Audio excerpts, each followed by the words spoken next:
Hello, ഇന്ന് നമ്മൾ Spiderman കേക്കിൻ്റെ ഡീറ്റെയിൽ ആയിട്ടുള്ള വീഡിയോ ആണ് കേട്ടോ. ഞാൻ മുന്നേ ഗിൽറ്റർ കേക്ക് 2 തട്ട് ഇട്ടിട്ടുണ്ടായിരുന്നു. അപ്പോൾ ആ ഒരു കേക്കിൻ്റെ ഡീറ്റെയിൽ ആയിട്ടുള്ള കാര്യങ്ങളാണ് ഈ ഒരു വീഡിയോ കൂടെ ഞാൻ പറയുന്നത് കേട്ടോ. അപ്പോൾ നിങ്ങൾ വീഡിയോ സ്കിപ്പ് ചെയ്യാണ്ടൊന്ന് കാണാം. എനിക്ക് തീരെ ടൈം കിട്ടാത്തതുകൊണ്ടാണ് ഞാൻ ഫുൾ വീഡിയോ ഇങ്ങനെ ഇടാണ്ടിരുന്നിരുന്നത്. നാളെ ഇടാൻ പറ്റുന്നിടാന്നൊക്കെ പറഞ്ഞ് നീട്ടി കൊണ്ടുപോയത് കേട്ടോ. നമ്മൾ ആദ്യം ക്രം കോട്ടിങ് ചെയ്തു. ബ്ലാക്ക് ഫോറസ്റ്റിലാണ് നമ്മൾ ചെയ്തേക്കുന്നത്. അപ്പോൾ നമ്മൾ ആദ്യം ക്രം കോട്ടിങ് ചെയ്തു. ക്രം കോട്ടിങ് ചെയ്തിട്ട് ഓവർനൈറ്റ് ഫ്രിഡ്ജിൽ വെച്ചിട്ട് പിറ്റേ ദിവസമാണ് നമ്മൾ കേക്ക് ഫുൾ കോട്ടിങ് ചെയ്യുന്നത് കേട്ടോ. കേക്ക് ഇങ്ങനെ ഫുൾ കോട്ടിങ് ചെയ്യുമ്പോൾ നിങ്ങൾ ഏത് കളറാണോ ഗിൽറ്റർ യൂസ് ചെയ്യുന്നത് ആ ഒരു കളറിലുള്ള ക്രീം തന്നെ പരമാവധി എടുക്കാൻ നോക്കുക കേട്ടോ. കാരണം എന്താണെന്ന് വെച്ച് കഴിഞ്ഞാൽ നമ്മളപ്പം സ്പ്രേ ചെയ്യുമ്പോൾ, അതായത് ഈ ഒരു ഗിൽറ്റർ സ്പ്രേ ചെയ്യുമ്പോൾ നിങ്ങൾക്ക് നല്ല ഈസി ആയിട്ട് തോന്നും. എനിക്ക് തോന്നുന്നു ഒന്നും കൂടി എനിക്ക് ഡാർക്ക് കളർ ആക്കായിരുന്നു ഈ ഒരു ക്രീമിന്. പിന്നെ വല്ലാണ്ട് കളറാക്കി കഴിഞ്ഞ് കഴിഞ്ഞാൽ അത് കസ്റ്റമറിനും അത്ര ചിലപ്പോൾ ഇഷ്ടപ്പെടണമെന്നില്ല. അതുകൊണ്ടാണ് ഞാൻ വല്ലാണ്ട് ആക്കാണ്ടിരുന്നത്. പ്രത്യേകിച്ച് സ്പൈഡർമാൻ കേക്ക് എന്ന് പറയുമ്പോൾ നമുക്ക് കളർ ഇതിൽ നല്ലോണം ആഡ് ആക്കണം, എന്നാലാണ് ആ ഒരു കറക്റ്റ് ഭംഗി കിട്ടുള്ളൂ. അല്ലെങ്കിൽ നമുക്ക് ആ ഒരു ഭംഗി കിട്ടില്ല. പക്ഷേ എനിക്കാണെങ്കിൽ ഓവറായിട്ട് കളർ ആഡ് ചെയ്യുമ്പോഴും ഒരു ബുദ്ധിമുട്ടാണ്. പക്ഷേ ഞാൻ കസ്റ്റമറിനോട് ഓൾറെഡി പറയും കേട്ടോ, ഇങ്ങനെ കളർ ഉണ്ടാവുമെന്ന് പറയും. പക്ഷേ ഞാൻ ഒരു കാര്യം പറയാം, ഈ കളർ ഒരിക്കലും നമുക്ക് നിങ്ങളുടെ ഹെൽത്തിന് ഓവറായിട്ട് ഇഷ്യൂസ് ഒന്നും വരില്ല, ഒരിക്കലും വരില്ല. കാരണം അത്രയും നല്ല ബ്രാൻഡഡ് ആയിട്ടുള്ള കളേഴ്സാണ് നമ്മൾ കേക്കിൽ യൂസ് ചെയ്യുന്നത്. അതുകൊണ്ട് അങ്ങനത്തെ ഇഷ്യൂസോ കാര്യങ്ങളോ ഒന്നും വരില്ല കേട്ടോ. നമ്മൾ എന്നൊന്നും ഇത് കഴിക്കുന്നില്ലല്ലോ, ഒരു ദിവസമല്ലേ കഴിക്കുന്നുള്ളൂ. അപ്പോൾ അതുകൊണ്ട് അങ്ങനത്തെ വിഷയങ്ങളൊന്നുമില്ല. എന്നാലും നമുക്കത് നാവിലും ഇവിടെയൊക്കെ ഇങ്ങനെ പറ്റി പിടിക്കുമ്പോൾ നിങ്ങൾക്കൊരു ഭയങ്കര പേടിയാണല്ലേ. അപ്പോൾ അങ്ങനത്തെ പേടിയൊന്നും വേണ്ട കേട്ടോ. അപ്പോൾ നമ്മൾ എന്ത് ചെയ്തു, കോട്ടിംഗ് ഒക്കെ ചെയ്ത് വെച്ചു. ഫുൾ കോട്ടിംഗ് ചെയ്തിട്ട് നന്നായിട്ട് ഫ്രീസറിൽ വെച്ച് തണുപ്പിച്ചെടുത്ത കേക്കാണ് കേട്ടോ ഇത്. ഇനി നമുക്ക് ഗിൽറ്റർ സ്പ്രേ ചെയ്ത് കൊടുക്കാം. ഞാൻ ഇതുപോലെ കളർ സ്പ്രേ ബോട്ടിൽ ഒഴിഞ്ഞതുണ്ടായിരുന്നു, അതിലാണ് സ്പ്രേ ചെയ്യുന്നത്.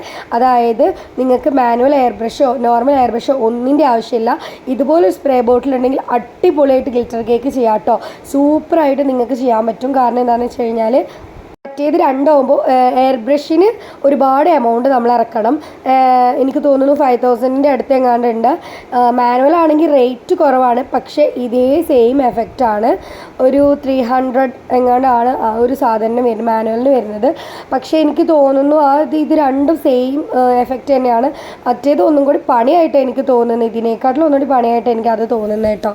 പിന്നെ ഞാനൊരു കാര്യം പറയാം, ഞാൻ കുറേ ആയി നിങ്ങൾക്ക് എൻ്റെ കേക്ക്സിൻ്റെ ടൂൾസൊക്കെ ഒന്ന് പരിചയപ്പെടുത്തണം വിചാരിക്കുന്നു. ഞാൻ ഇൻഷാ അള്ളാ ഞാൻ ഇടേണ്ട വീഡിയോ എന്നാണ് എന്നൊന്നും പറയുന്നില്ല, നിങ്ങൾ വെയിറ്റ് ചെയ്യുക. ഇൻഷാ അള്ളാ നമുക്ക് ഇടാം കേട്ടോ.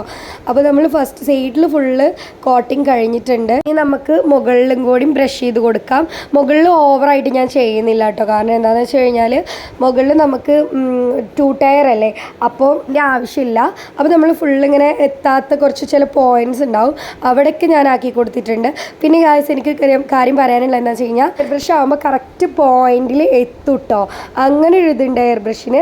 നിങ്ങൾ എവിടെയാണോ ഉദ്ദേശിക്കുന്നത് ആ ഒരു പോയിന്റിൽ ഈ ഒരു സ്പ്രേ നമുക്ക് ചെയ്യാനായിട്ട് പറ്റും. ഇനി നമുക്ക് ഫസ്റ്റ് ടയർ ഞാൻ മാറ്റി വെച്ചിട്ടുണ്ട്, ചെയ്തിട്ട് ഫ്രിഡ്ജിലോട്ട് വെച്ചിട്ടുണ്ട്. സെക്കൻഡ് ടയർ നമുക്ക് റെഡാണ് ചെയ്യേണ്ടത്. Spiderman cake red and blue ആ ഒരു തീമിലാണല്ലോ വരിക. അപ്പോൾ നമ്മൾ സെക്കൻഡ് ടയർ റെഡിലാണ് ചെയ്തേക്കുന്നത്. എനിക്ക് തോന്നുന്നു ഈ റെഡ് എനിക്ക് ഒന്നും കൂടി പെർഫെക്റ്റ് ആയിട്ട് ചെയ്യാൻ പറ്റിയത്. കാരണം ഞാൻ റെഡ് ഒന്നും കൂടി കുറച്ചും കൂടി ബ്ലൂവിനെക്കാട്ടിലും കുറച്ചും കൂടി കളർ ആഡ് ചെയ്തിട്ടാണ് റെഡ് ചെയ്തേക്കുന്നത് കേട്ടോ. അപ്പോൾ അതുകൊണ്ട് തന്നെ റെഡിൻ്റെ ആ ഒരു കേക്ക് കാണാൻ ഒരു പ്രത്യേക ഭംഗി തന്നെ ഉണ്ടായിരുന്നു കേട്ടോ. റെഡ് നമ്മളത് രണ്ടും ഫ്രിഡ്ജിൽ വെച്ച് സെറ്റാക്കിയതിന് ശേഷം സ്റ്റാക്ക് ചെയ്ത് കൊടുത്തിട്ടുണ്ട്. സ്റ്റാക്കിങ് കഴിഞ്ഞതിന് ശേഷമാണ് കേട്ടോ അപ്പോൾ ഈ ഒരു വീഡിയോ, സ്റ്റാക്ക് ചെയ്യുന്ന വീഡിയോ ഞാൻ എടുത്തിട്ടില്ല. സ്റ്റാക്കിങ് കഴിഞ്ഞ ശേഷമാണ് ഈ ഒരു വീഡിയോ. ഓക്കെ, ഇനി നമുക്ക് ഇതിനെ പറ്റിയിട്ട് കുറച്ചും കൂടി കാര്യങ്ങൾ ഞാൻ പറഞ്ഞുതരാം.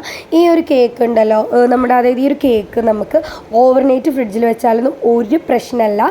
നിങ്ങൾക്ക് ഓവർനൈറ്റ് ഫ്രിഡ്ജിൽ വെക്കാം, എത്ര നേരം വേണമെങ്കിലും കേക്ക് കട്ട് ചെയ്യാനായിട്ട് പുറത്ത് വെക്കാം.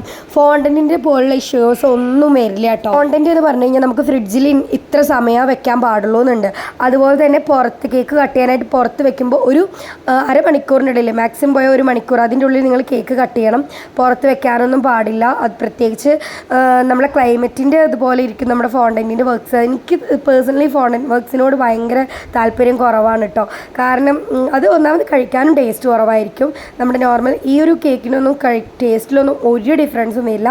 നോർമൽ ടേസ്റ്റോ കാര്യങ്ങളായിരിക്കും. ഒരു കേക്കിൻ്റെ ആ ഒരു ടേസ്റ്റ് തന്നെ ഉണ്ടാവുക. ഗിൽറ്റർ നമ്മൾ സ്പ്രേ ചെയ്തു എന്ന് വിചാരിച്ചിട്ട് ഒരു വ്യത്യാസം ഉണ്ടാവില്ല കേട്ടോ. പിന്നെ പ്രിൻറ്റിൻ്റെ കാര്യം, ഈ ഒരു പ്രിൻറ്റ് ഞാൻ ഫോട്ടോഷോപ്പിൽ പോയിട്ട് പ്രിൻ്റ് എടുക്കുന്നതാണ്. എന്നിട്ട് കട്ട് ചെയ്തിട്ടാണ് വെച്ച് കൊടുക്കാറ്. പ്രിൻറ്റ് വെച്ച് കഴിഞ്ഞാൽ കേക്കിൻ്റെ പ്രത്യേക ലുക്ക് തന്നെയാണ് കേട്ടോ. എനിക്ക് പ്രിൻറ്റ് വെക്കുന്നത് ഭയങ്കര ഇഷ്ടമാണ് കേക്കിൻ്റെ മുകളിൽ. നമ്മൾ കേക്ക് കട്ട് ചെയ്യുന്ന സമയത്ത് ജസ്റ്റ് ഒന്ന് എടുത്ത് മാറ്റണം എന്നേ ഉള്ളൂ. പക്ഷെ അത് മാറ്റാൻ വലിയ പണിയൊന്നുമില്ല. പ്രിൻ്റ് ആകുമ്പോൾ ഒന്നും കൂടി ഭംഗിയാണ് കാണാനായിട്ട്. കേക്ക് കാണാനൊരു പ്രത്യേക ഭംഗിയായിരിക്കും കേട്ടോ.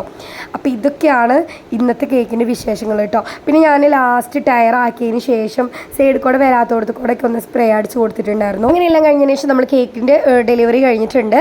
അപ്പം ഇതാണ് കേക്കിൻ്റെ ഫൈനൽ ലുക്ക്. ഇഷ്ടപ്പെട്ടാൽ ലൈക്ക് ചെയ്യുക, ഷെയർ ചെയ്യുക, സബ്സ്ക്രൈബ് ചെയ്യുക, നിങ്ങളുടെ അഭിപ്രായങ്ങൾ കമൻറ്റ് ചെയ്യുക. ബൈ.